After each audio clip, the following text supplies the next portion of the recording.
Good morning. Morning. Guten Morgen. Bonjour. Nou, ook nog een keer. Goedemorgen. Of goedemorgen. Welcome everybody over here again in this beautiful location at Camp Venlo. On behalf of the organization, I would like to wish you a warm welcome. My name is Lenssen. I want to guide you the first 5 minutes, and then we go on with a beautiful program today.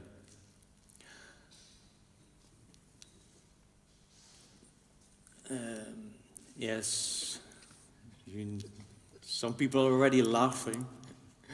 Yesterday was the warm-up party already at Café Centraal. Yeah, you were there very early, at 5 o'clock. It was already crowded over there.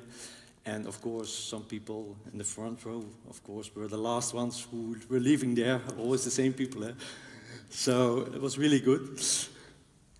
Yeah. But just a question. I know from the past, but not everybody knows it. How did you get here? Because people are coming here. Who's here by foot or by bike? At least one. I was expecting some more, at least, but not there.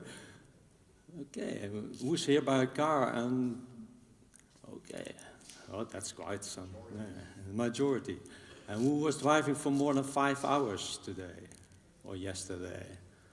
So, yeah, some people from Munich, Stuttgart, far away, Joey. I know some people in the Hamburg region, so really well welcome. But I know some people are driving here for more than 10 hours.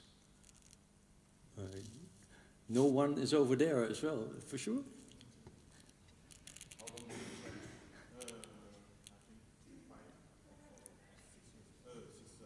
6 hours. Oh, not too bad this time. Yeah. Somebody drive more than 6 hours? Okay. Yeah, Munich, and where are you from? Nuremberg. Ah, okay, thank you very much for being around here. Wish you a warm welcome.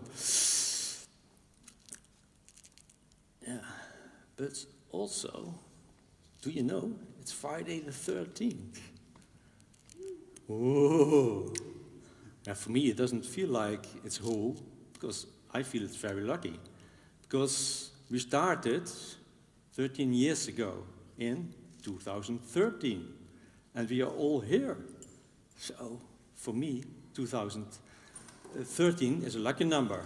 Also in 2013, I bought my current house with my family. We got our youngest kids, so let's go for 13 is a very nice number instead of a bad number. Do you feel different?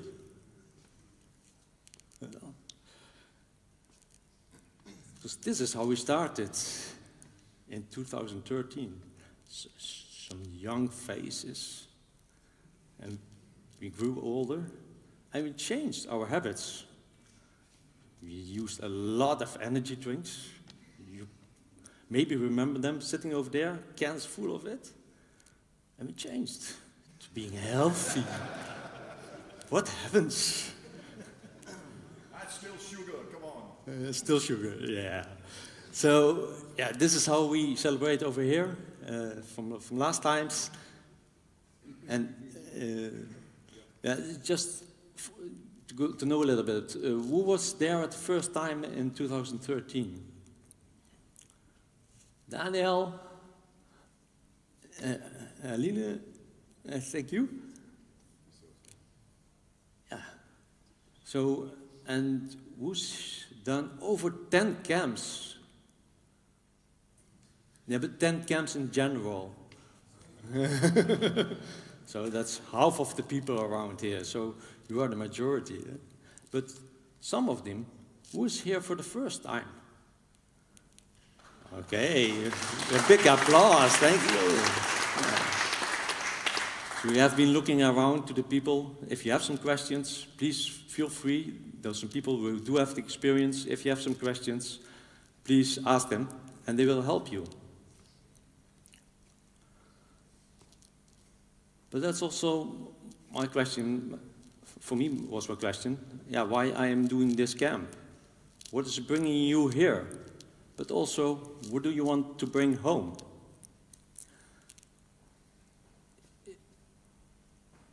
It's for me, personally, it's about being connected to people and get some inspiration. Like, for example, last night, I met some new people from all over Germany in this time, and get some new insights. And that's what we also heard last night. So, who remembers this? I heard it last time as well, so some people should know, for sure. Who wants to say, who remembers this? No. Yeah, for sure Howard knows, but where are the people from last night?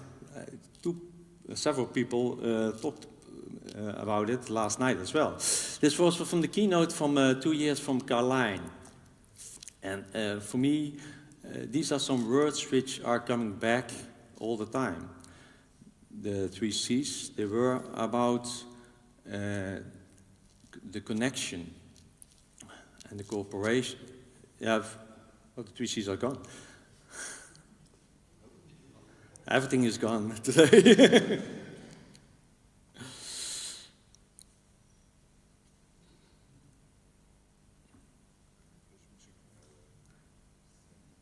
Nee, we moeten even oh.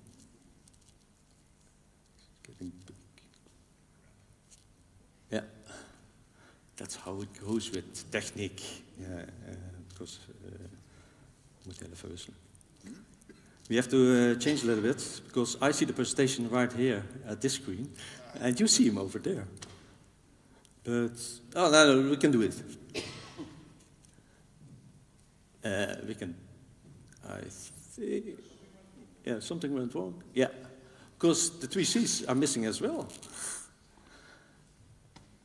Yeah, and now we have to see really who knows him, who's talking about the connection over here together, but also about how does it start with the curiosity, but also for all of you to be here, the courage to be here on stage, or to be here to travel all that way to these people, to talk to each other. But I would like to expand that as well a little bit. Oh, that's why now it's completely gone. That's lovely technique here. Yeah. I can see it, I can't see it over here anymore. But I'm talking here all the time. I would like you also a little bit to talk to each other. Why are you here? And please talk to the people behind you and ask them the question, what do you want to bring home today, tomorrow? Is that a new connection? Which kind of inspiration? Let's go there for 1 minute. And turn around.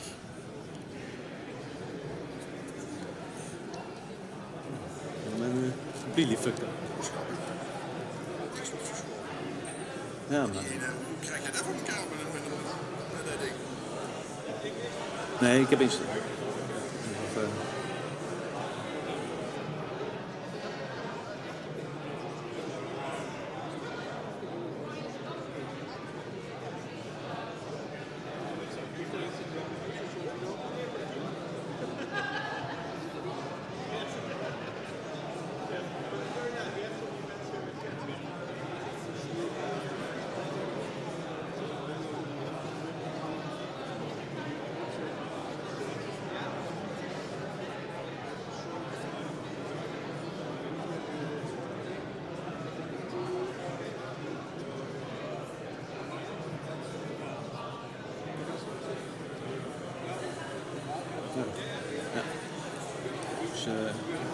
Ze allebei aan?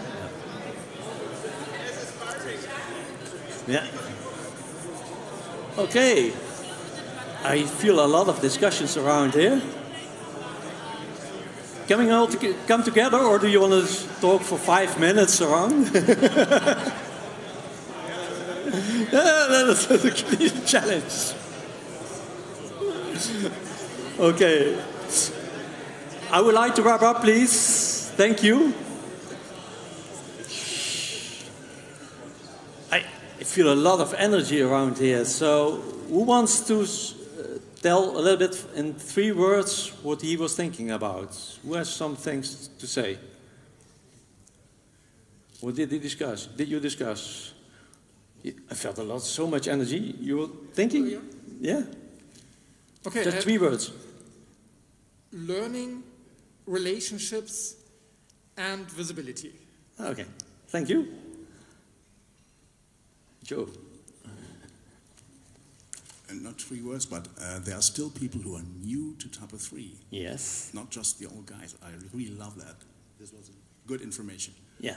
So we need a big applause for those kind of people who are standing around here, isn't it? Okay. Thank you, a warm welcome.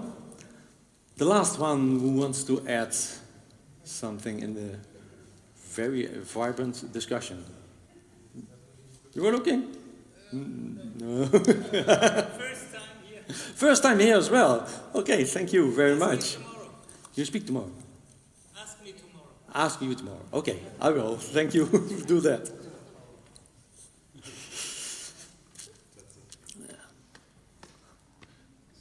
Yeah. So,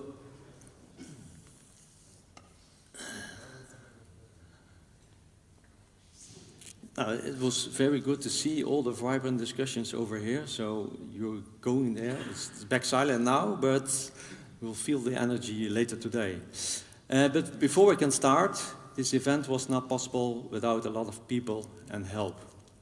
So we would like to thank some people around. And first, yes, I would like to thank the colleagues who are helping me today. So please, Miriam, Mirna, and Patrick, please come over here and give them a big warm applause.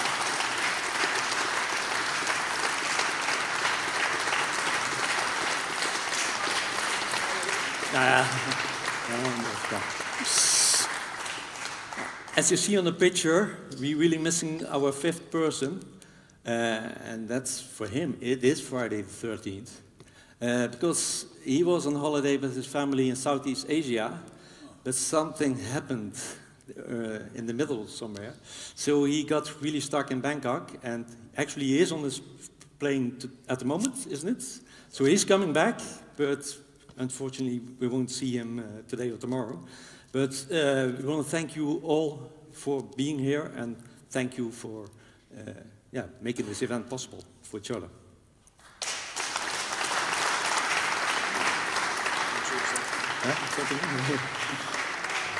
Thank you very much.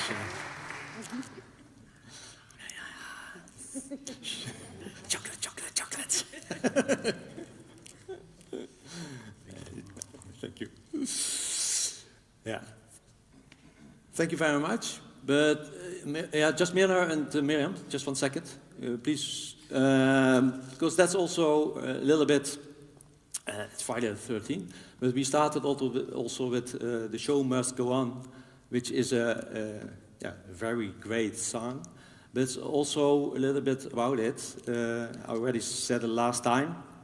I was here for this my 11th time around here, but I'm not so active in the Type 3 community anymore.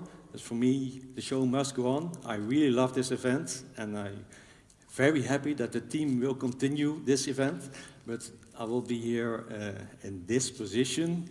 Of course, I will be around, but in this position, it will be my last time. So, but thank you very much for being around.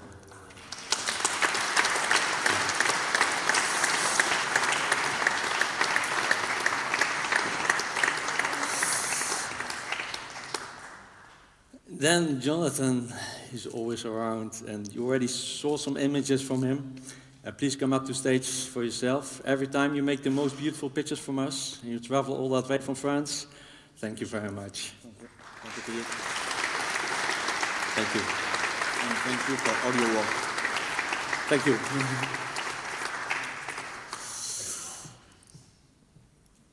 And of course, yeah, it's all about the money. This event would not be possible without some sponsors who contributed to this event. We try to keep the ticket prices as low as possible, and it's only possible because of sponsors who do this at the event.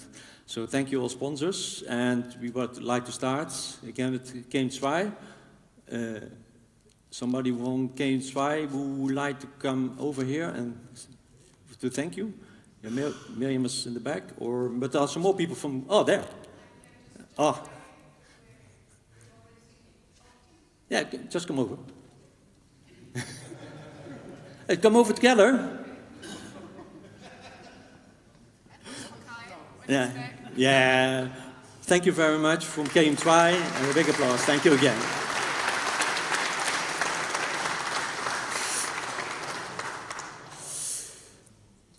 Then, I haven't seen them yet, but I'm sure they will be around, all the way in the back. Ronnie, thank you very much for MaxSurf.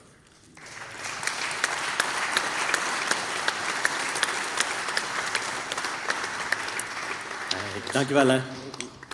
Nee. Thank you.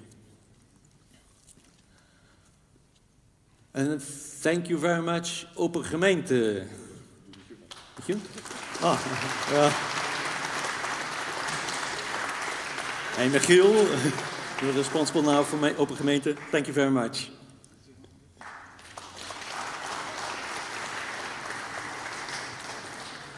And then we have our value sponsors. Please, Howard, come over here from No Blah Blah. The most people don't know No Blah Blah, but they are around here already for a few years. Howard as keynote speaker a very long time ago, some 5 years ago, but also some very contribution to the speakers like Dion, like myself, and like some other people. Howard, Michiel and Sophia and the complete team, thank you very much. Yeah, don't forget this chocolate. Then we have Midwald. They are here in big numbers, so I don't know who's coming up at the moment. Thank you very much. Yeah. Thank you for your contribution. And I heard a lot of things about your socks yesterday. So you bought some. Ah, yeah, because people are asking for it. So thank you very much, Midwald. And then we have Codapics. Daniel was all the way in the... Oh, you... Thank you very much. Daniel, for the sponsoring of the company, but also for a lot of sessions you're doing. Thank you. And then Olivier. Thank you, DKD.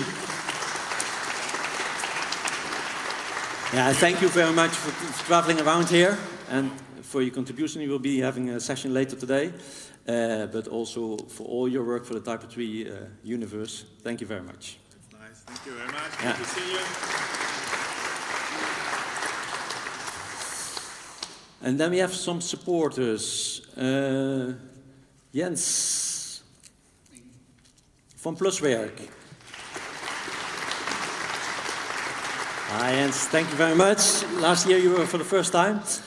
But fantastic. It was fantastic, and that's why you made all that way from Munich. You came here, and again, thank you very much. For the chocolate, of course, and for the food. Then we have Shafraad. So big applause for Shafraad.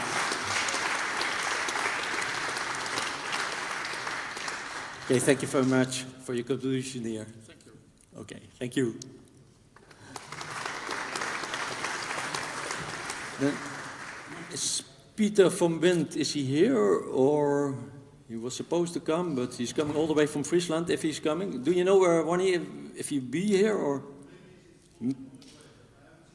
You haven't seen him yet. Okay, but thank you, Wind is a long-time supporter, so thank you very much.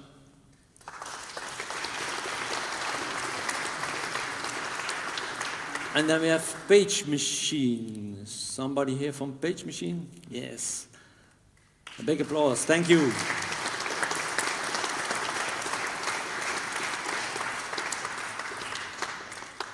Thank you very much. Thank you. Okay. But, yeah, we have to thank these people. But I want to thank you all as well for being here, but also for supporting and being a great community. So a lot of people will bought some supporter tickets. Also, for example, last night at the bar Centraal, there was still some big bill left. Somebody took care of it.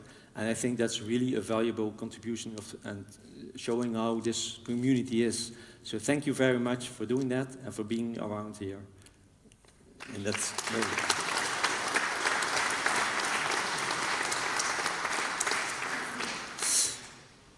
as mentioned already, the very majority of the people is coming from the Type 3 universe. Type 3 is an open source CMS system, content management system to maintain websites. And we really love that system and make great things with it. And we have some events like these all over Europe. And we would like to invite you for those events as well. I want to name some special events. Of course, there will be a session later on that is the release of Type 3 version 14 in April.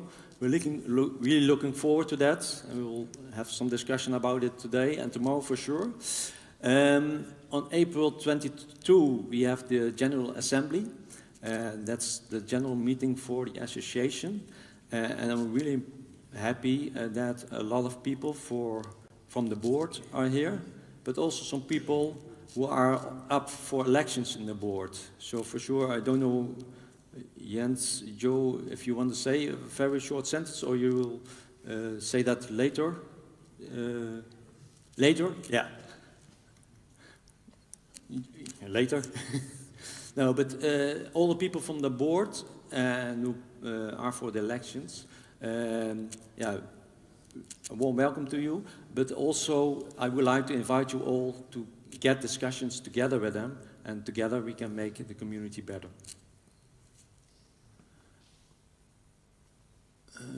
Yes. And then some practical information. Today we have a fixed program. You've seen that in the bar, and you've seen it on the website. Tomorrow we will have the event in bar camp style. For the people who don't know that, we will explain that tomorrow morning. And yeah, that's really, for me, it's always the most favorite part of the event, because we will make that event together. It's our event, and we never know what will be the inspiration for tomorrow. These are the Wi-Fi passwords for the people who didn't see them yet. These are the social events links, channels. If you have some food allergies, I know, as far as I know, we only have those two people. If you have an allergy, please ask the people at the bar, at the staff, for your wishes. And yeah, you have seen them all. Jonathan's making pictures. We are live on YouTube. Yeah, please remember that you are on those pictures. If you don't want them, please let us know. Then we can take care of it with Jonathan. Yes, and then my part is almost over, because now the real good part is coming. That's really the information event. So already I want to thank all the speakers who are here today, who have taken the courage to be on stage and the time to do the preparation. It's not that you do a talk in 5 minutes. It takes a lot of time and energy to do a real session. So thank you very much, all those 11 speakers for today who will be there. Thank you very much.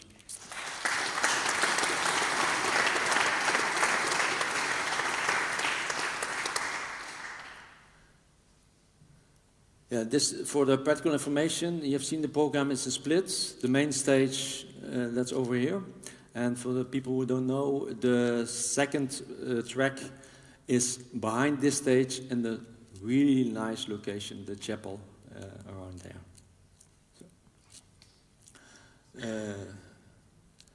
So again, please enjoy, have fun, make some connections, and have a great day.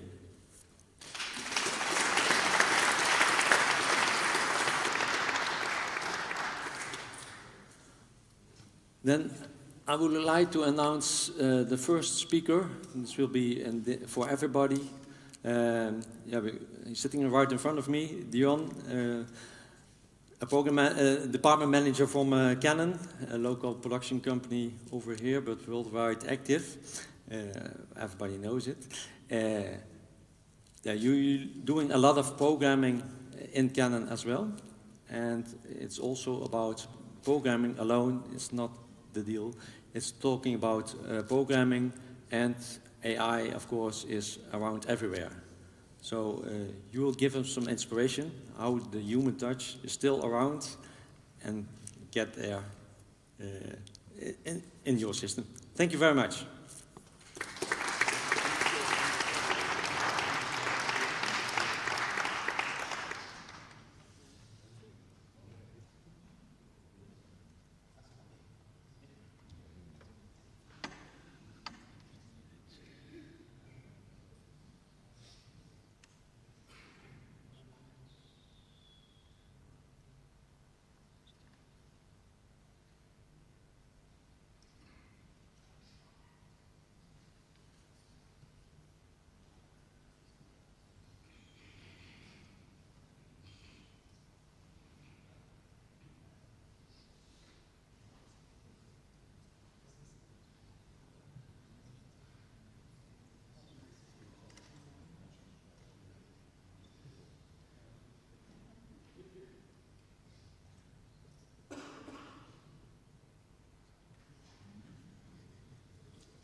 Okay, thank you, Edward, for the introduction. Let's get started. So, a few things I want you to... Okay, let's do it again.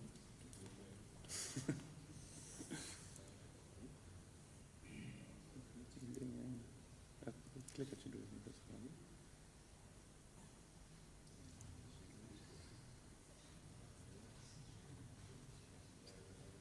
Moet eerst...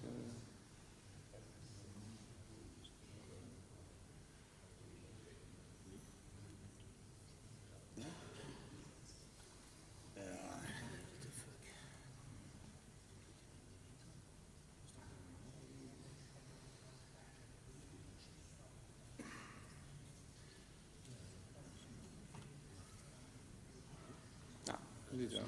Ja, doe dit wel. Oh, jij dat.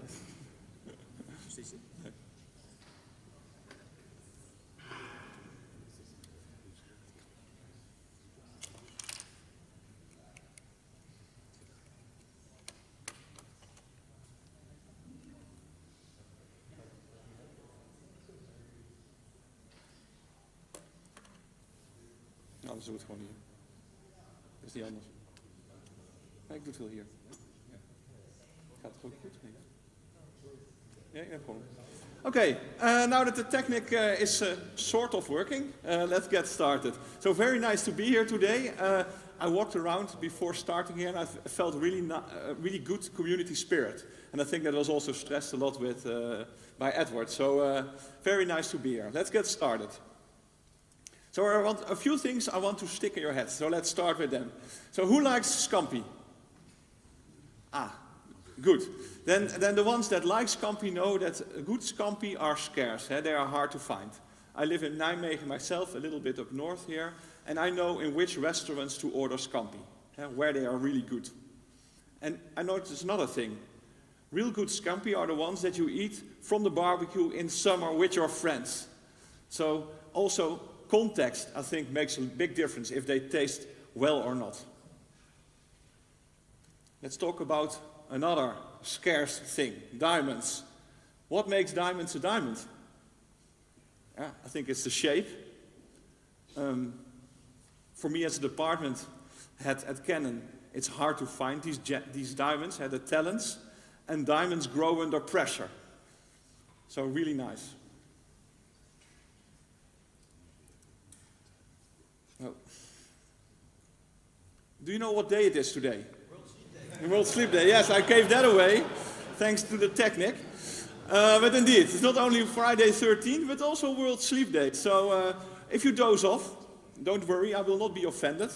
I simply think that you wanted to be at another event. So.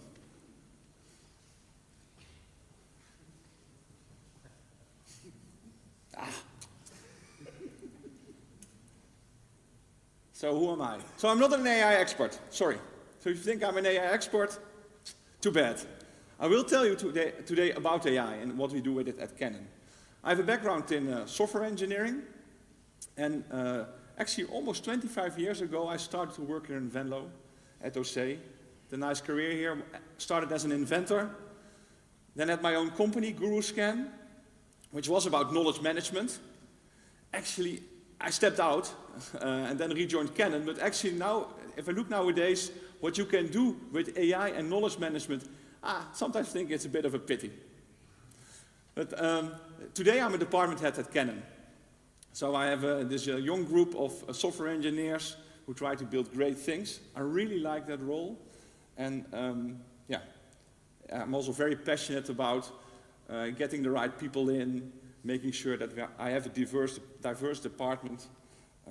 Really nice to do. So what will I talk about today?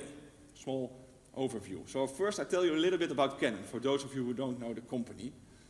Then what we're doing with AI, and I think it is about exploration, and in what we are learning while doing that. These are the three topics I want to touch upon today. First, Canon. Canon itself is a very big company. It's all about imaging.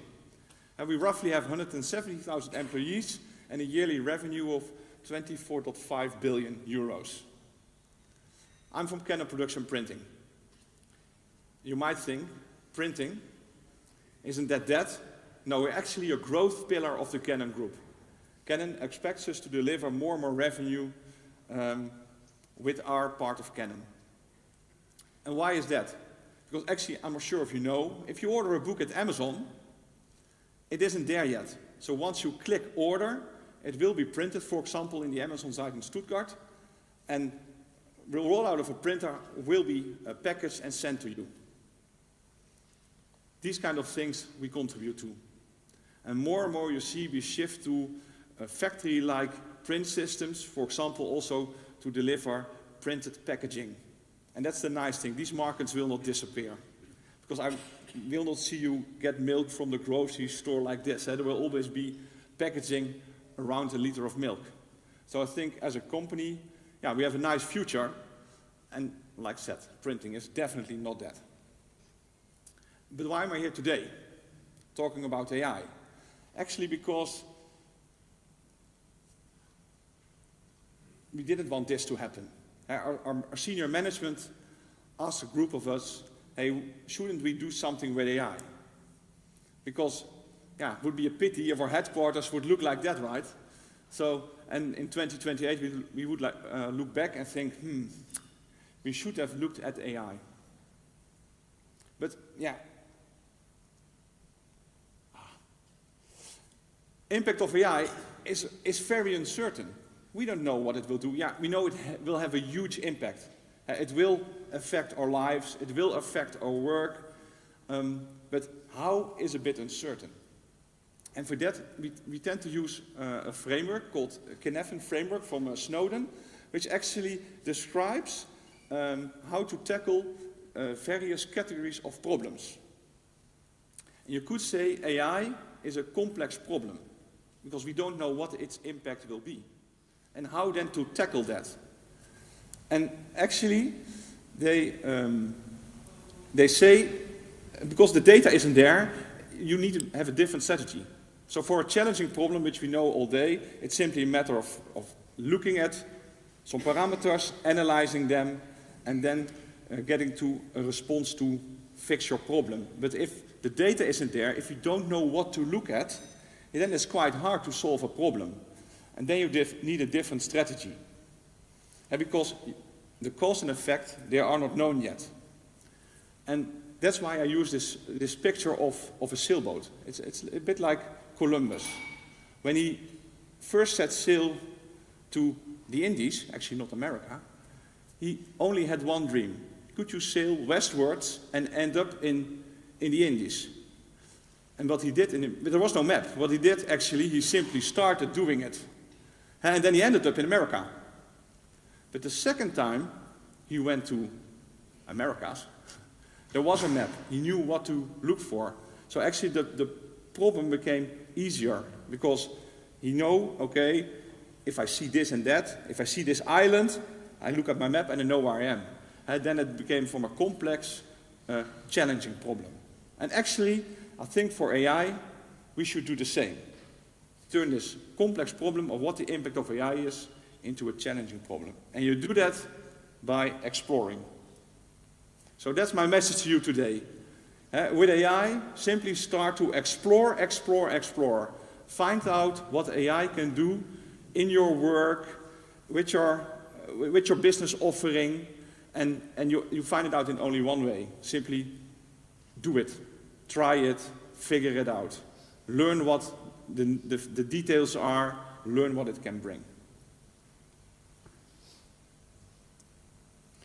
And for that, in Canon, we started with the Center of Expertise. And why did we choose that model? Because when senior management asked us, hey, please see what we can do with AI, we already quickly found out that actually there were already a lot of initiatives. It's not that nothing was happening, we simply didn't see it. Definitely at the top. So it's not about stimulating people to look at that. That actually, with some people, they were already doing it. The trick is to bring it together. Now, what big organizations normally do when they want to bring things together, they create a department or they make somebody responsible and say, you should organize AI. Yeah, for one thing, we know that will kill all initiative. No, because everybody will start to look at that one person or that one department that is charged with what should we do with AI. So we didn't want to organize ourselves in that way. That's why we choose a center of expertise as sort of a middle ground. To, on the one hand, keep the initiatives going, and on the other hand, do have some central steering. And a center of expertise actually is very good in that. So it is the balance between, on the one hand, having some control, but on the other hand, keeping people going. And actually, the Center of Expertise has two objectives. So on the one hand, accelerate the adoption and implementation of AI within Canon production printing. And on the other hand, try to start what we call cross-sector projects. So projects which are for all different sectors within Canon production printing. And we do that with a structure where all these sectors, they put forward a leader and an expert. And those leaders and experts, they sit together. So on the one hand, to have feeling with what's happening in all these sectors. And we sit together to connect the dots, actually. That's what we do. Hey, we share with each other, this is happening in research and development.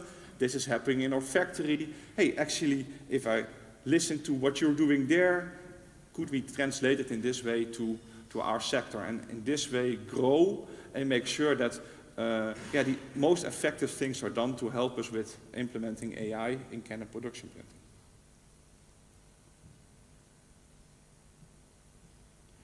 And what do we do to facilitate this exploration?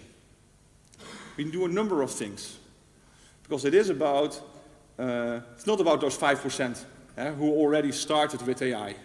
They are there. There are always people, the early adopters that already start. It is for companies like Canon Production Printing, it is about getting the rest along, getting them started to explore. So for that we do a number of things. On the one hand, we organize what we call AI days. So events like this, every half year, internally.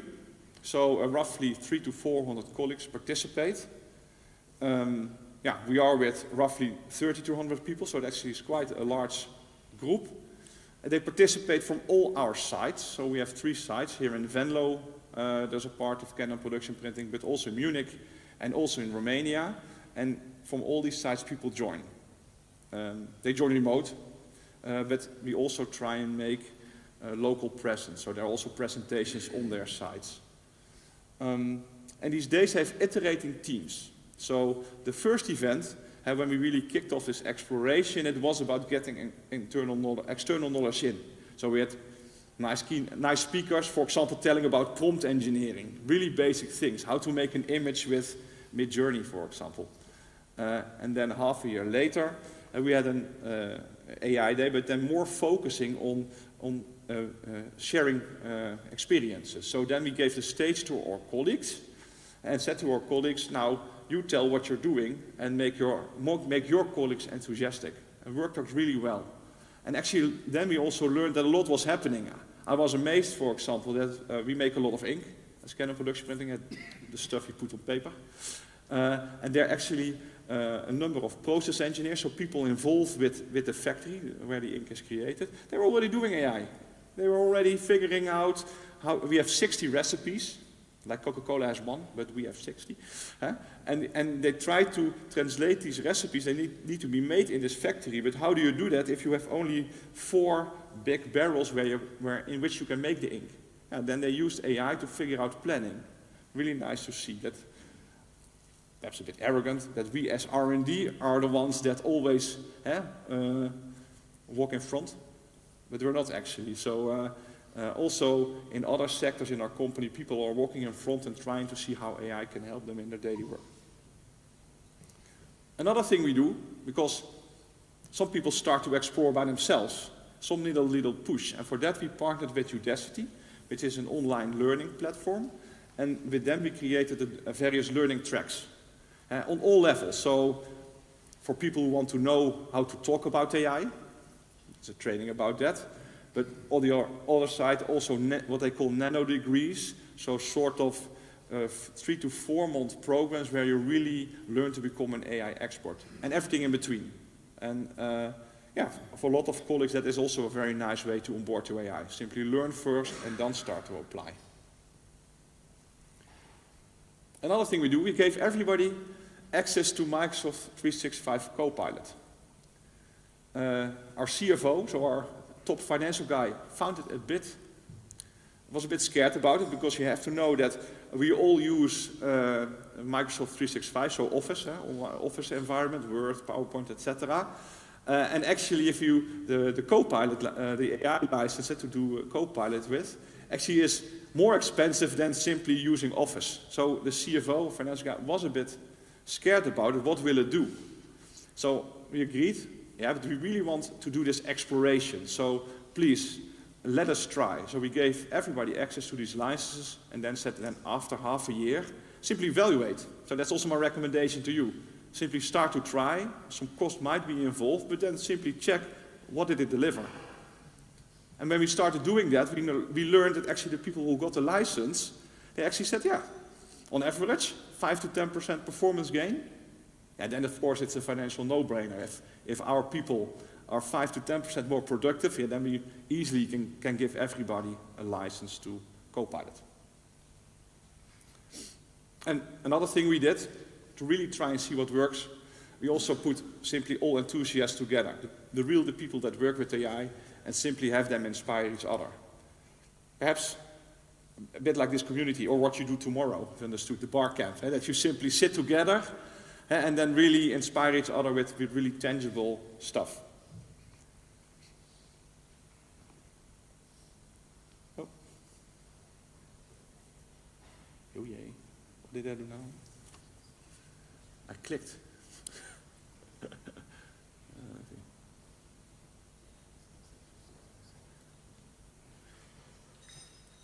Now let's dive a bit into the theme of our third AI day. It was about responsible AI. So how to use AI in a good way. Because we concluded after these first two AI days, which were really about onboarding, working with it, figuring out what it can do, that it was time to also think about how now to use it in a good way. So about how to use it in an ethical way, how to use it safe, how to use it in a way that is good for your brain. There's actually nice research about it. It actually makes a lot of difference if you simply ask Copilot, what should I do to prepare for this event? Or if you ask Copilot, help me to get ready for the event. Because if you do the latter, then it will start to ask you questions and work with you to get to an end result. And if you would be in an MRI scanner, then your brain would, in the latter thing, would still be active. Well, if you would simply use AI as Google, your brain stops working. So, now, I think nice findings, and that we discussed. And what we also did in that AI day, and I think it's also important, perhaps you have the same concerns, really stress that AI is just a tool. AI is just a tool which will make us more efficient, more effective, perhaps more creative, but it will not replace us as a human. It will not replace what makes us human. That's things about empathy, love, care, also the things that bring you together as a community.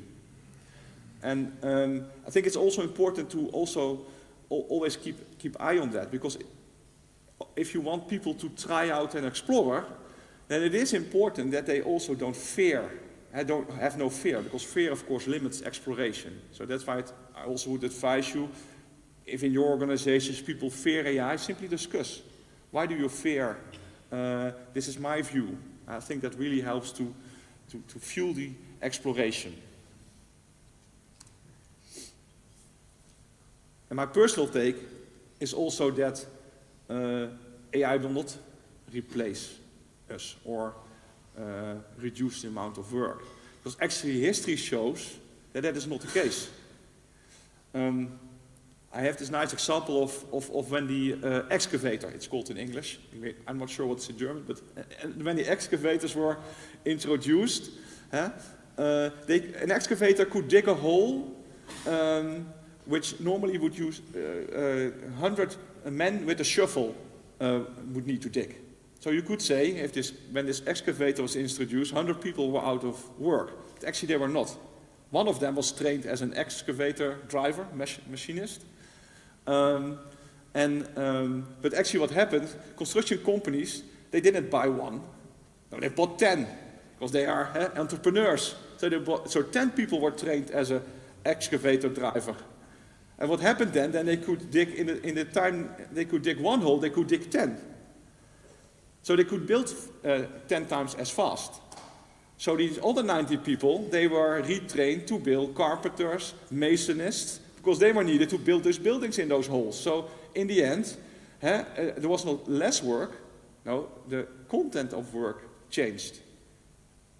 And I learned from Howard that I'm a hopeaholic, but I really think that that's also true for AI. So I really think that AI will change the content of work, but not the amount of work. We will simply be more productive. Yeah.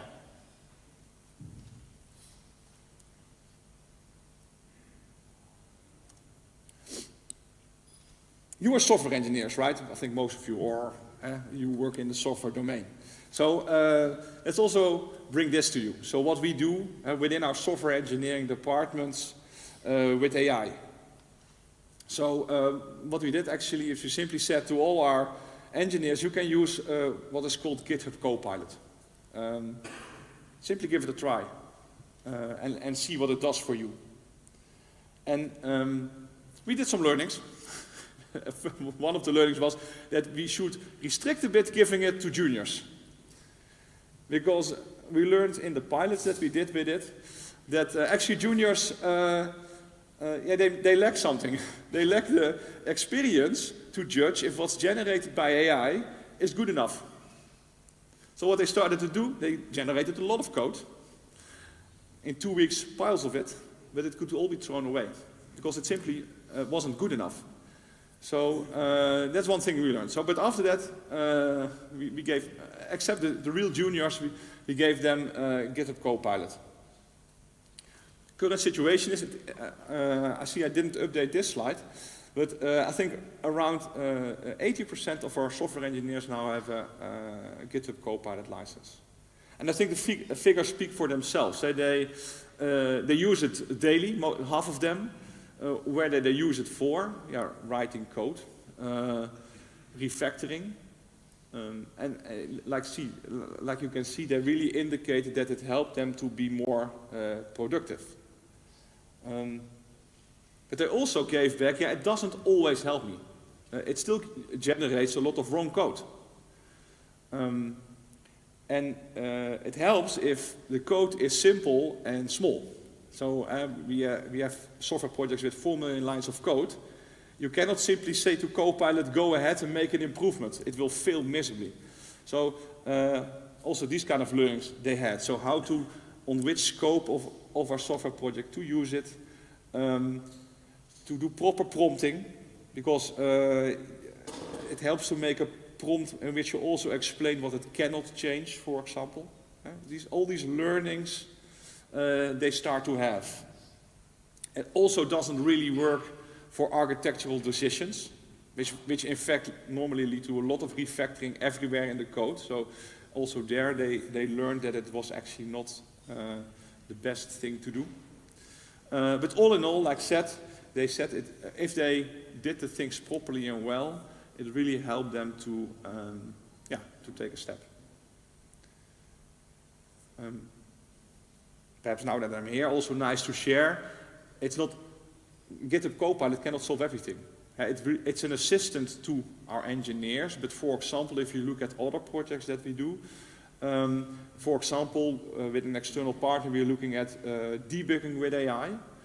And that is a project, and that is not something that you can do out of the box because of the size of our software projects. And like I said, 4 million lines of code. And then you need to do something special to be able to work with that amount. All these language models are simply today, so perhaps tomorrow they are, but today they are not capable of overseeing such a code base and then doing smart things. But on the one hand, there's a lot to gain there. In these software projects with 4 million lines of code, if you need to debug, I see teams of 3 or 4 engineers working for half a day to find out where it goes wrong. So, as you look at it from a department head perspective, the one that sort of needs to make sure that all the work is done, is organized to be done properly, as I should say. And then, of course, there is a lot to gain. If it can be done in 1 hour instead of 3, if it can be done with 1 person or instead of 4. So, really promising projects, but like I said, that's not something that you get out of the box today.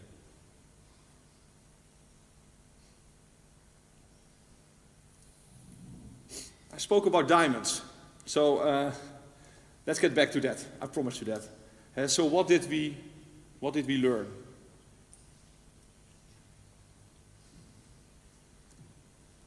Now, if you look at the traditional software organizations, they are like organized as a triangle. I'm not sure how big your companies are or the companies you work for, but that's normally the case. So you have a lot of juniors, then you have some mediors, and then you have more like roles like architect, etc. at the top. So it's like a triangle. And the most work happens in the bottom. But there, at the bottom, is also where automation and AI will help. We have this sort of saying within Canon production printing that AI is like a very good intern, so student. So you need to watch it, you always need to check the work, but it can do a lot of work. That's a bit how it works. So at the bottom, there, the impact of AI will be. So in the end, at the bottom there's most of the software cost, you could say. So there, indeed, AI will have an impact. But then there's a nice challenge, because in the end, I said about responsible AI, you need experienced people to check if what's generated makes sense. If it is okay, if it's good. But if you automate away all these juniors, how do you get to mediors and senior engineers that can do that? So that's a major challenge. So the challenge is if your organization changes from a triangle to what in English you call a diamond, how to grow these juniors. And in the news, I think you saw it. I think it was a month ago. It was like Amazon, Meta, Google. They were all sending away lots of engineers because of AI. You can always debate if that's the real reason, but let's say it's true. Then, that might be because of this, because at the bottom they don't need the people anymore.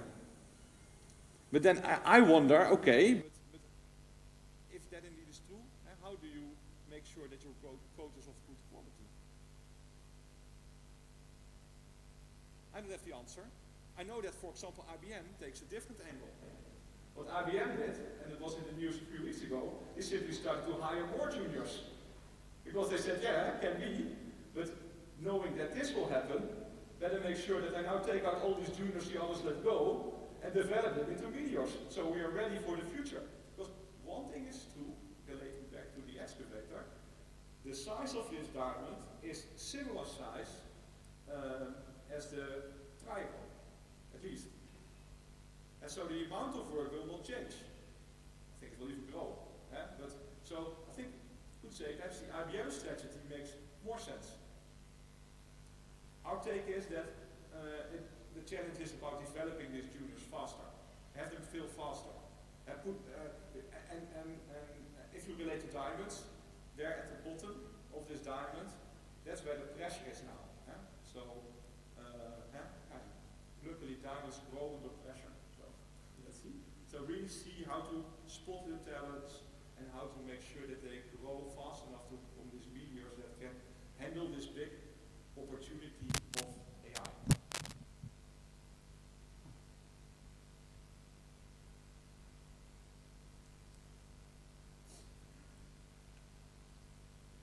Also started with Scampi, right? So now let's dive into that.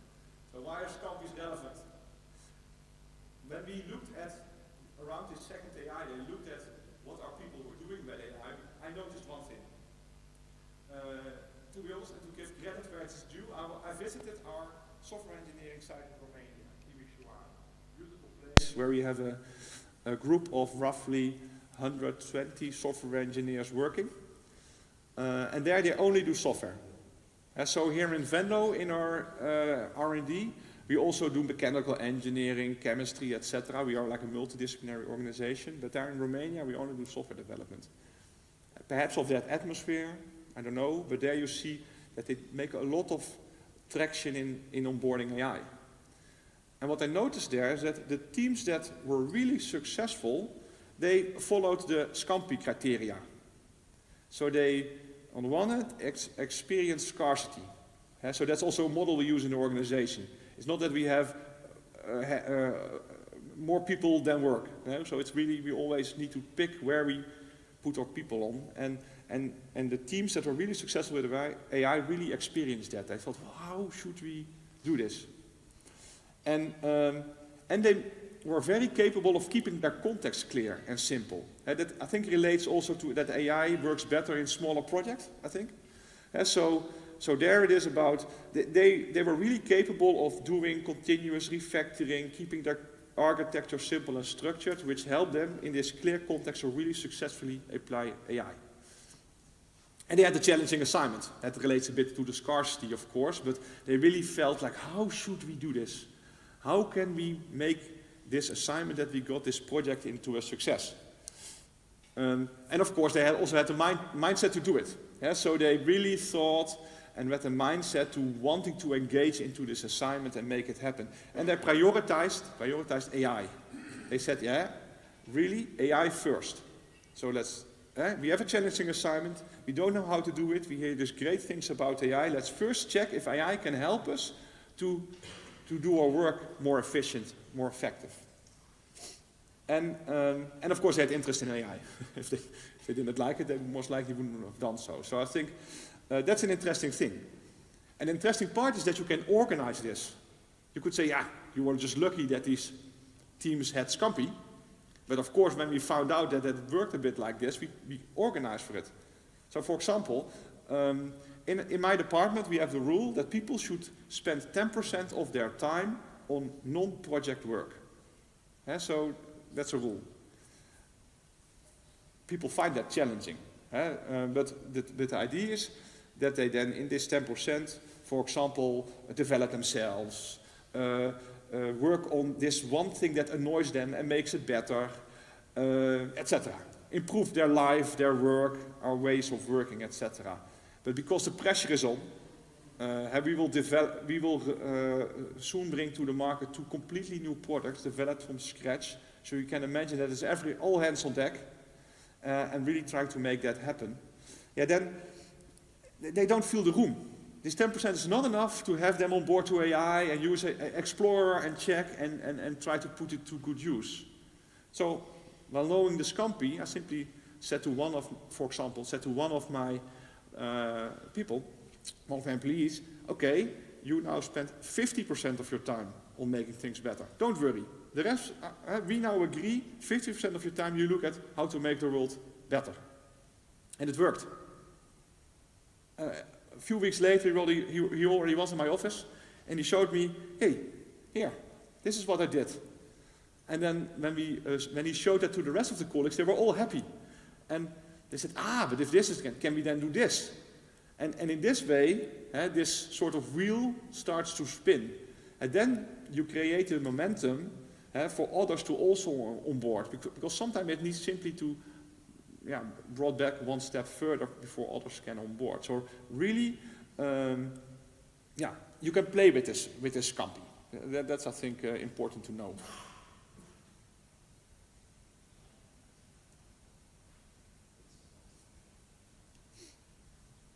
And there's also a lot of research done on that. So if you're into that, give it a read. But I think,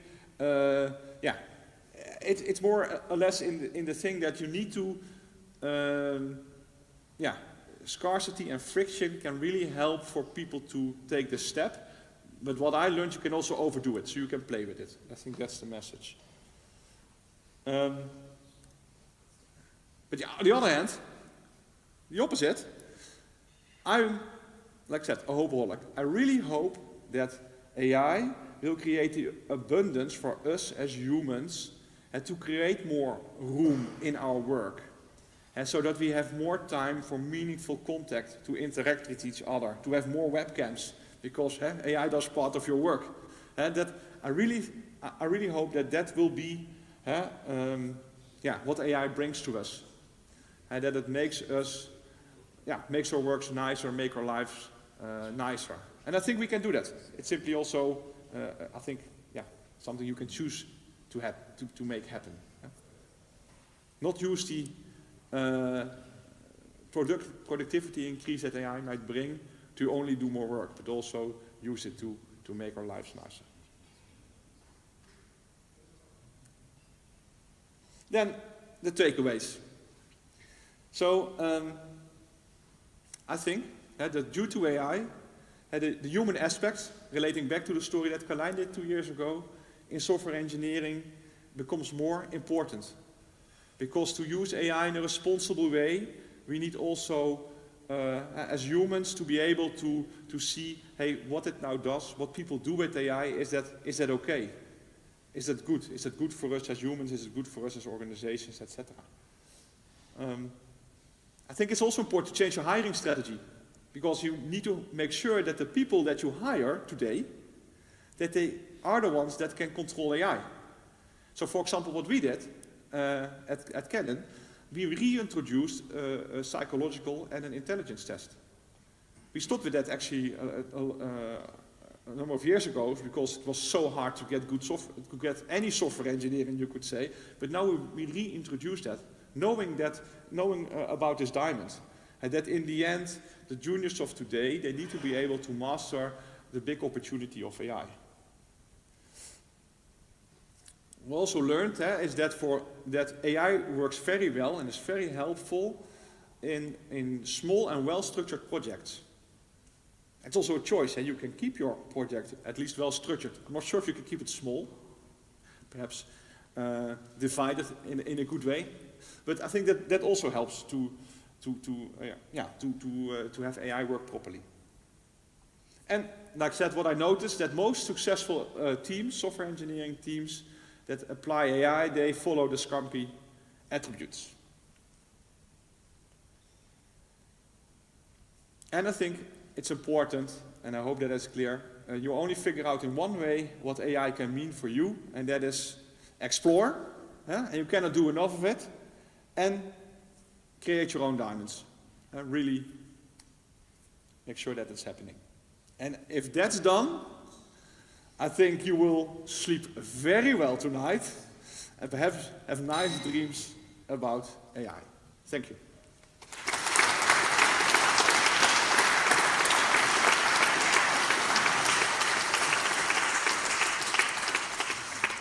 So thank you, Dion, for this introduction into AI and about the human people, who is still very important. And yeah, of course, let's keep those events. Yeah.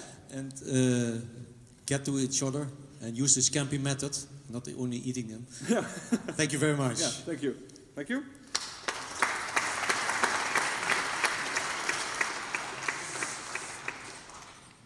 Okay, this was the first one, but we have still some 10 other nice inspirational sessions to go. But first we have a break of about 10 minutes. We can go over there to have some more coffee and of course some valuable conversations with each other. Thank you very much.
Wie oft hast du den schon gehalten? Okay.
Hello, everyone.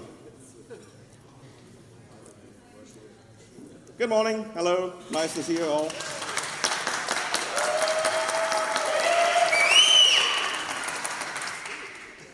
Save that for later, but thank you. For those of you who don't know me, my name's Martin. I could talk a whole lot about my job and what I do, but I thought I'd switch it up today and share something with you that might be a... Thank you, Jens. Thought I might share with you a maybe a little less known fact about myself. Over the past few years, I've built my own home woodworking shop. This is the project that I'm currently working on. I build all kinds of stuff for myself, like everything from cutting boards, furniture, and so on. Gives me like a really nice way to wind down after sitting at a desk all day. This is my current project. It's going to become a desk for my home office. In the back, you can see what's going to be the tabletop, and in the front, you can see what's going to be the legs and the frame. And granted, you'll need a little bit of imagination to actually see a desk in there, but trust me, it's going to be in there. I still have all 10 fingers. Yes. Obviously, that's not what I'm supposed to be talking about, right? I'm supposed to be talking about AI. But there's an analogy coming up, so please stick with me for a while. What I find interesting about woodworking, carpentry, and what also gave me like a new perspective on my own work was how old that profession is, right? So people have been building stuff out of wood for thousands of years, and actually, I read it up. The first evidence of people building stuff out of wood was 500,000 years ago. So let that sink in. 500,000 years ago, people were already building stuff out of wood. Thousands of years ago, people were building stuff out of wood. People are still building stuff out of wood today, and people will still be building stuff out of wood in thousands of years, I'm sure. And of course, what has changed over the years is how many disruptions that trade has faced, right? It used to be you needed a lot of training to do the job. You still do. It's still in German you'd call it an Ausbildungsberuf in most countries, where you have to go through an apprenticeship to actually learn the trade. But it has gotten more accessible. I don't have any formal training in this, right? I just bought a few power tools and watched a few YouTube videos, and maybe you can see where I'm going with my analogy, right? Because as developers, we're also in a profession that used to take a lot of training, and now I can just go ahead and buy a Cloud Code license and be happy. And that's kind of true and not true at the same time, right? Because technology makes the trade more accessible. Yes, I don't have any formal training as a carpenter. My best friend, her boyfriend, is actually a trained carpenter, like a real one. And every time he's at my home, I'm always anxious when he looks at all the furniture that I've built myself, because I know he has a very critical eye. And I think the moment in the last few years where I felt the biggest moment of accomplishment was when he was looking at a bench that I made, and he was like,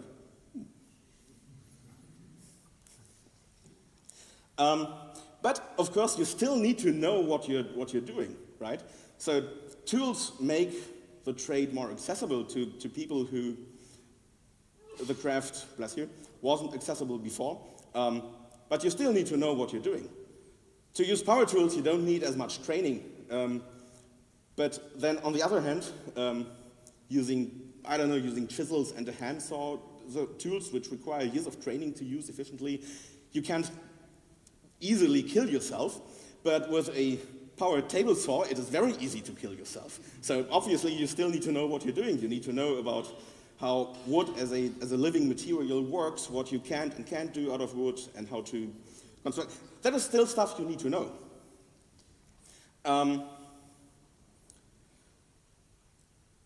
And woodworking as a trade has survived so many disruptions. Woodworking has survived the steam engine, it has survived electricity, power tools, it has survived CNC machines. And still people are building stuff out of wood. And that also gives me a little bit of comfort for my own profession, because I think right now we're all in kind of a panic mode where everyone's running around and saying, oh, AI will end our jobs. My recommendation would be, try to get out of your LinkedIn influencer bubble for a while. Talk to people doing other jobs. I believe the world will go on. AI will not end the world. It will not end our profession. It will change our profession, of course. We can build in minutes what used days or weeks to build. So obviously it's going to change how we work. Jobs are going to change. But looking at other crafts, it gives me like a little bit of perspective that it's not the end of everything, right?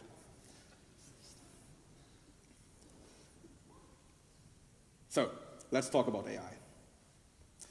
For this talk, I would like to give a little overview on the CMS landscape, because I have been, well, I work for a hosting company. We've been doing a lot of stuff with AI. These are the first NVIDIA graphic cards that we installed in our data center. These are actually already outdated again. That was last year, and I think we already took them out of production again. Raida, please correct me if I'm wrong. So we've been doing a lot of AI stuff, AI hosting, and interestingly, this is not supposed to be a sales pitch. We have Mike for that. But what it gives me is I see what people do on these platforms. I've come into contact with a lot of CMS platforms over the past few years.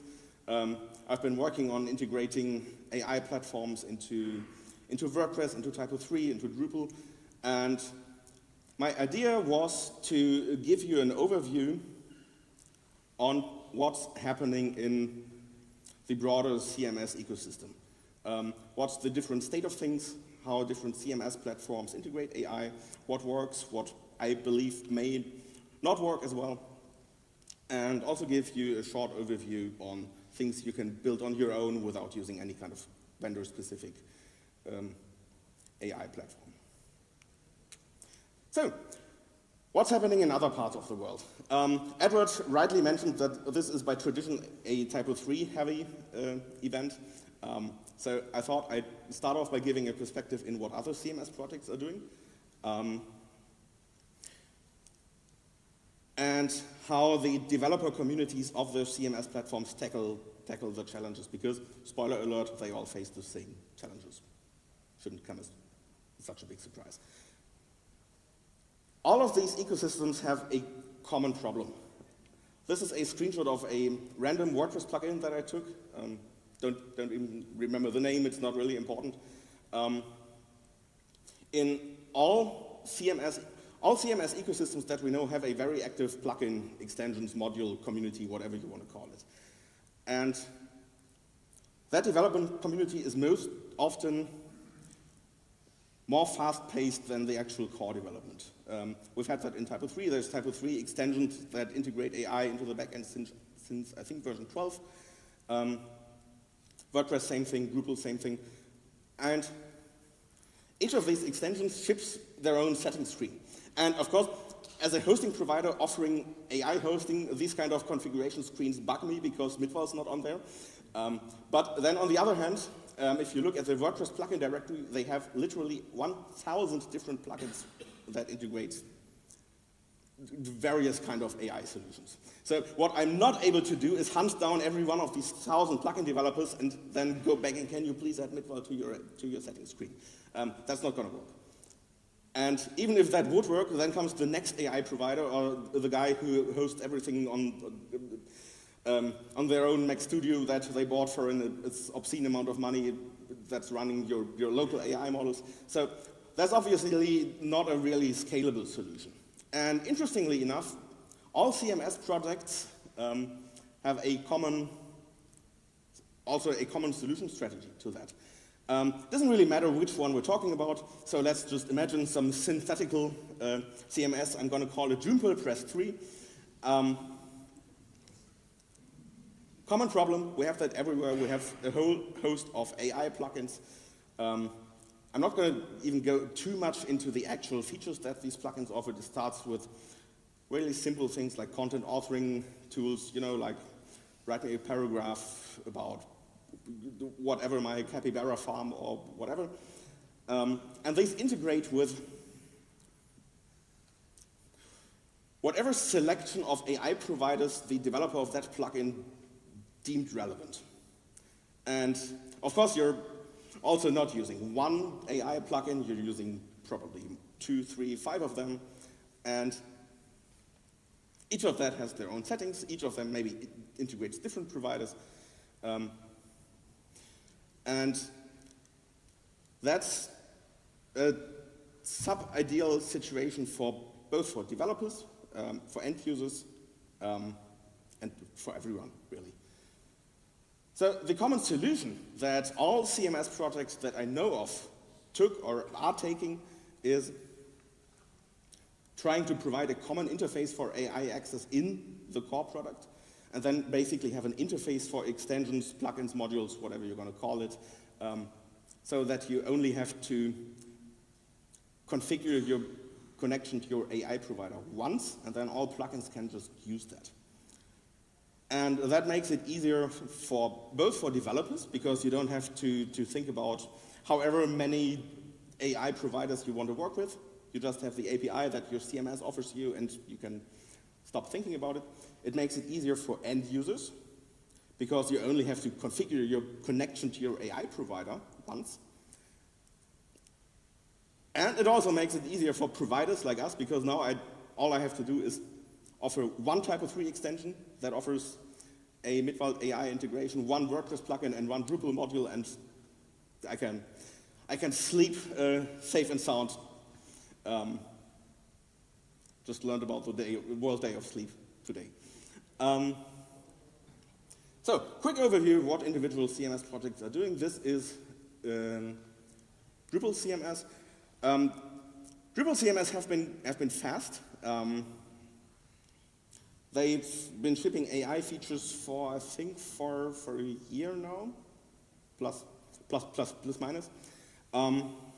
They have that same strategy where they offer APIs for developers that you can then build modules on. Remember, Drupal speaks of modules, not extensions. Potato, potato. But what makes Drupal a little bit special in that constellation is that they also offer first-party features.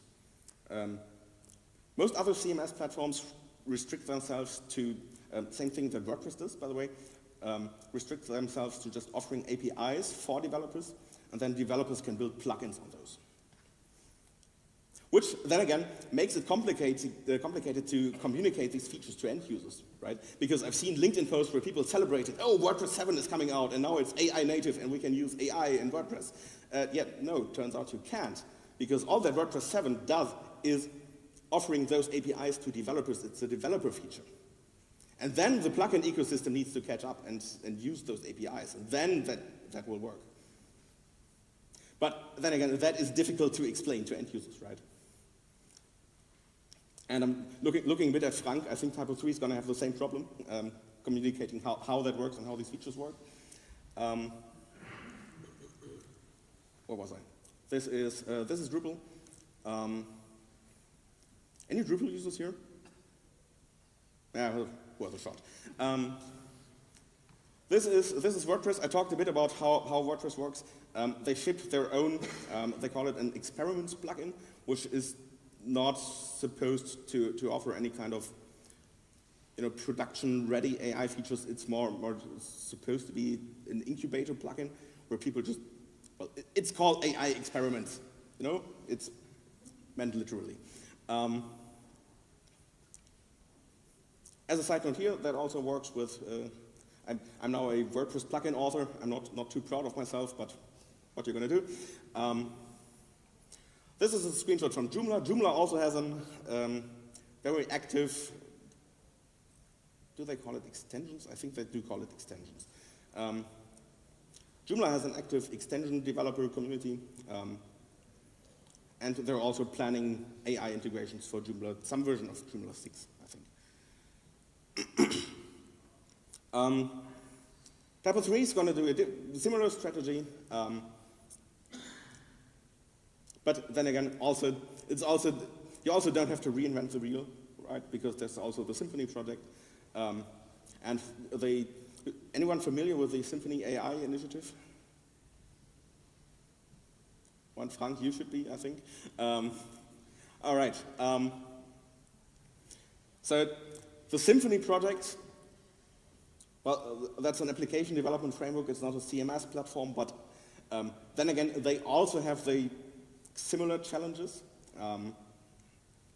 So the Symfony project also chose a similar strategy where they offer like a framework package that developers can use and then make it extensible for different providers to hook into it. So you basically have one common layer of abstraction above all these different AI providers. So basically, same problem, same solution strategy as all these CMS platforms have, and well, if it's there, doesn't also really make sense to reinvent the wheel, right? Looking at Symfony AI, if you're curious about what you can do with it, it consists of multiple components. They have that platform component, which is like that abstraction layer over different AI providers, which you can hook into, which we're also looking into. Shout out to Oliver Harder, who did most of the groundwork there for us. You can use it to build your own AI agents, which is like one level of complexity higher than please write me a paragraph about my capybara farm or whatever. It offers features to build your own chatbots. It offers features to build your own RAG systems to integrate vector databases. And looking at the time, if we're going to have time, we're going to be diving a little bit into how these systems work later. But then again, something that from time to time I'm wondering about is which of these AI features that we're talking about, switching from the provider level to actual AI functionalities that are implemented in CMS systems, doesn't matter if it's by extensions or if it's a first-party feature, which of these features are actually in the right place? Because oftentimes I see extensions for content management systems that do stuff like, oh, you can select text and then please change the tone of voice for that paragraph or so, or please proofread that, or please make it longer, make it shorter, summarize it, whatever. And I'm wondering how well these features are actually placed in a CMS, because first of all, from what I'm hearing about how people actually use content management systems, content creation regularly doesn't actually happen in the CMS, which is a phenomenon that might be worth an entire talk in itself, so I'm not going to go too much into that. I've seen people just using regular authoring tools like Office 365 and then copy paste that into the CMS, but then the content's already created. And also, simple text editing, my operating system already does that. So I'm wondering if these simple kind of AI features are eventually going to become so ubiquitous that why does every CMS even need to implement its own change the tone of voice for this paragraph feature when it's ubiquitous anyway and my operating system already does it?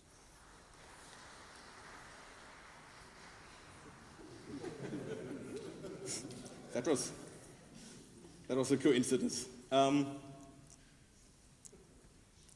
There's no point I want to make to this. This is just a question that I'm asking myself. So if you have any thoughts about this, please let me know afterwards. I'm happy to discuss that. Let's have a look at a few more complex things that we can do with AI. Because these simple, ubiquitous AI features, I'm still undecided if integrating those into the CMS is really the right way to go. But let's talk about more complex features that make more sense in a CMS context. Let's talk about AI agents, for example. My definition of AI agents is that we have AI processes that can act autonomously and that we have AI processes that can autonomously use tools that we give them. Whatever that tool may be.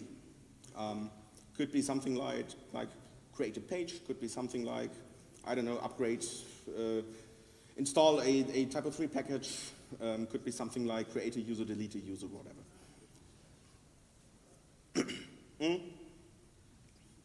Once again, Drupal has done a lot of work here. This is a screenshot from Drupal CMS, where they basically offer a first-party framework on where you can build your own AI agents that then autonomously act within the CMS. For example, and they're not really restricting use cases there. They ship a few default AI agents that you can use right after you've installed the CMS and connected an AI provider. And you can use that, for example, one of the pre-configured AI agents, for example, you can use for content modeling, which is more like an integrator feature. It's not an end-user feature, in which you can just roughly describe in natural language what you're going to do, how your content structure looks like, what type of content you want to model, and then the AI agent goes ahead and says, oh, well, yeah, I did that for you, and here's your data structure. Of course, these typical prompt engineering best practices still apply depending on which model you're using. They tend to just go ahead without asking any questions, or they're asking too many questions. So then, of course, you can fine-tune that behavior using prompting.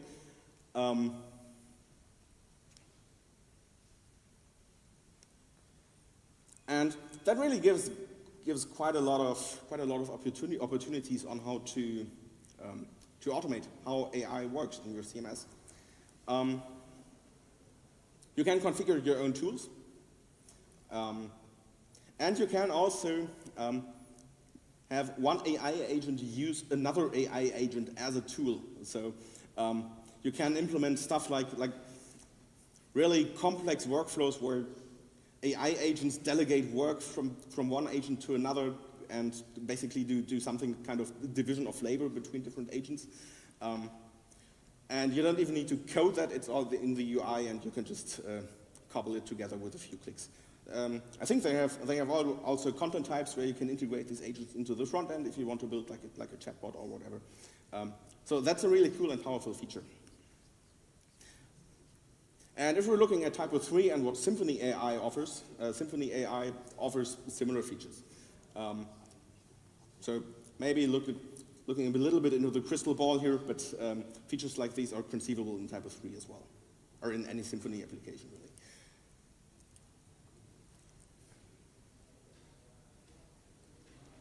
For the next step, I'd like to turn it around a little bit, because right now everything that we've looked at is talking about adding AI features into your CMS.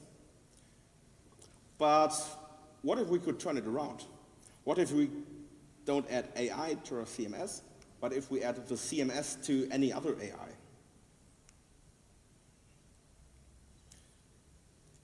And everyone who's a bit technically inclined is probably going to guess where I'm about to go with this. I'm going to be talking about the protocols like the Model Context Protocol, which Anthropic came around with, I think, last year or like 1.5 years ago, which basically is a technical protocol specification that allows software providers to expose their own features as tools that can be used by any kind of AI assistant. So using that, it basically allows you to turn the whole thing around. And using that strategy, your CMS or your application in general wouldn't integrate any AI features on its own, but you make your application usable by external AI assistants. I prepared an example how that could work. Because I didn't trust the demo gods to do a live demo, I recorded this. Yes, it is a bit of a cowardly move, but please forgive me. This is open code. Please note, I'm talking about opencode.ai, not opencode.de, which is a completely different thing. Doesn't offer any potential for confusion at all. Open code is basically Claude code, but in open source. So you have a terminal UI, and you can use it as an AI assistant. And what I'm doing here is I've connected it to the Typo 3 MCP server, and I'm just telling it, generate me a page structure for my Pirate Enterprise. And then the AI model goes along and constructs me a complete page structure. That MCP server exposes tools like create records in my Typo 3 database, create pages, create content. It's putting, as you can see, it's putting a lot of thought into it, and then it's dumping a lot of content into my database. And without Typo 3 itself having any kind of AI integration, right? All that this MCP server does is exposing tools. And those tools are just insert a record, insert a page, insert a content element. And this gives us the possibility to basically chat with our page and have an AI assistant interact on our behalf with our CMS. In the backend, the whole result looks like this. This MCP server extension does a very clever thing because everything you do is done in a separate workspace. So it eliminates the risk of your AI agent running amok in your production workspace and just changing your content willy-nilly. So you still have, basically can have a human in the loop and then review the changes that were proposed in that workspace, which is kind of probably the responsible thing to do, right?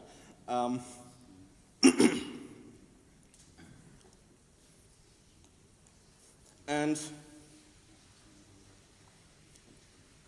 looking at how these assistants work, in a way we're only limited by our own imaginations what we can have these agents do, because then at the end it's all just prompt engineering again, right? And context engineering.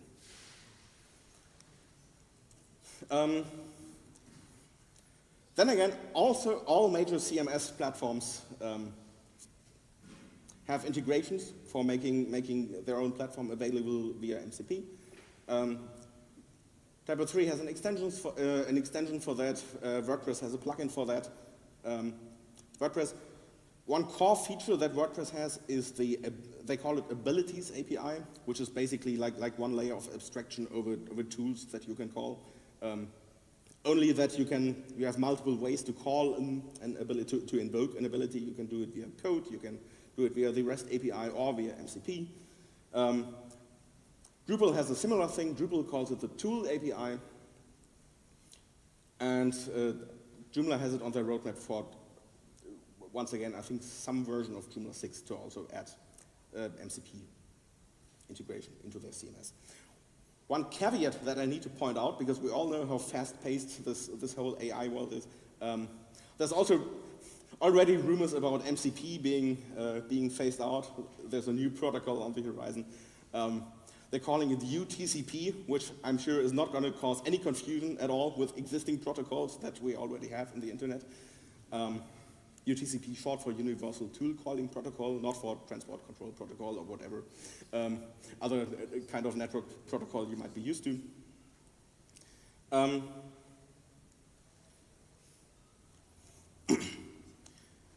But the principle remains, right? The principle is have your software expose an API, and in the end, MCP is nothing else than an API. Have your application expose an API in a well-defined format that AI assistants can then autonomously use. So, once again, what that makes me think about is if we're integrating CMS tools into our AI assistant, how does that change how we work with these systems?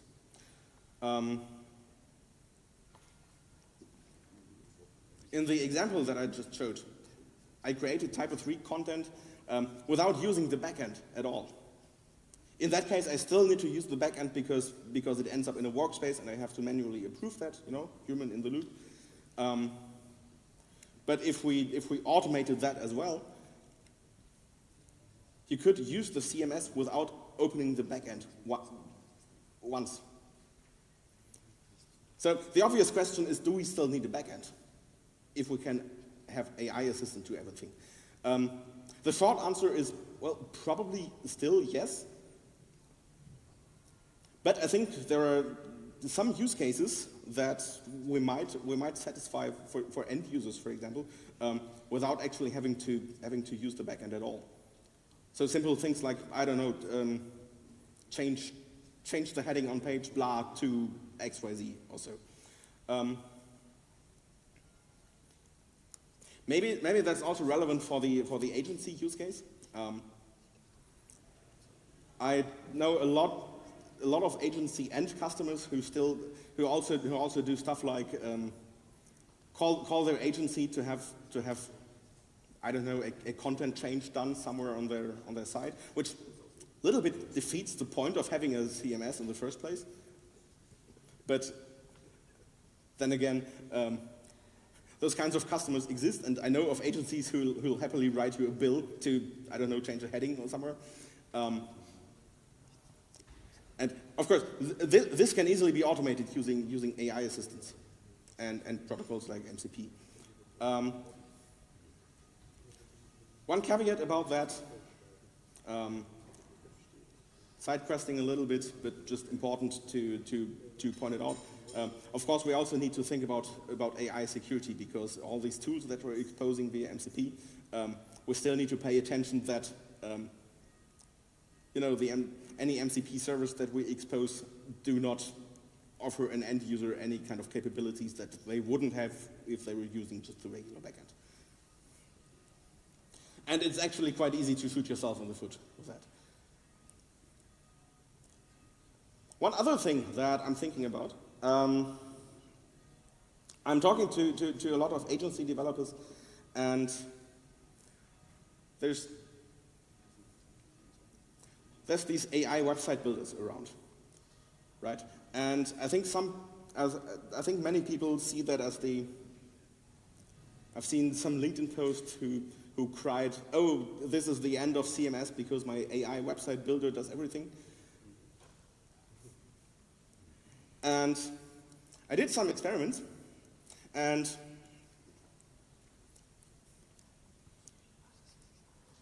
we have protocols like MCP. We can offer whatever tools to whatever AI assistant we need. So that basically gives us all the building blocks that we need to, I don't know, just build our own. Because what is an AI website builder? That's just an AI chatbot with some fancy tool calling in the background, and then given a pretty logo. With all these tools, we can just build that on our own. If you're interested, I wanted to present a session tomorrow in the Barcamp where we're going to go a bit more into detail on that. Let's call it generously a work in progress. It doesn't work perfectly. But I've done some experiments on integrating all kinds of different MCP servers in Typo 3 projects to generate content, to write code, combined with a few Claude skills. You know, this new feature that Claude Code, for example, offers to, which is also supported by OpenCode, to define predefined skills. And using this cobbled together composition of tools, we can actually have quite a similar experience in our open source ecosystems as well. So it's not that far away. And again, in the end, coming back to my analogy from the beginning, I know from the woodworking community, there's lots of trends that people say, oh, this is going to end woodworking. And this has happened so often that it still didn't occur. So I'm still sleeping well at night. Last thing I want to talk about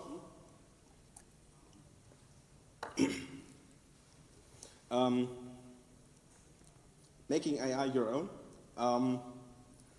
First thing that I'm looking for when exploring any kind of AI tool is this configuration option.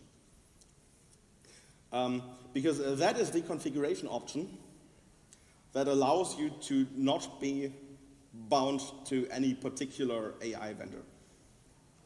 Because then you can do stuff like, I don't know, shameless self-promotion incoming, or things like this. If you want to host your AI models just yourself on your local machine. Because this is what allows you to stay independent from any particular AI vendor. Most AI vendors that are on the market, well, OpenAI were the first ones, and so their API definitely,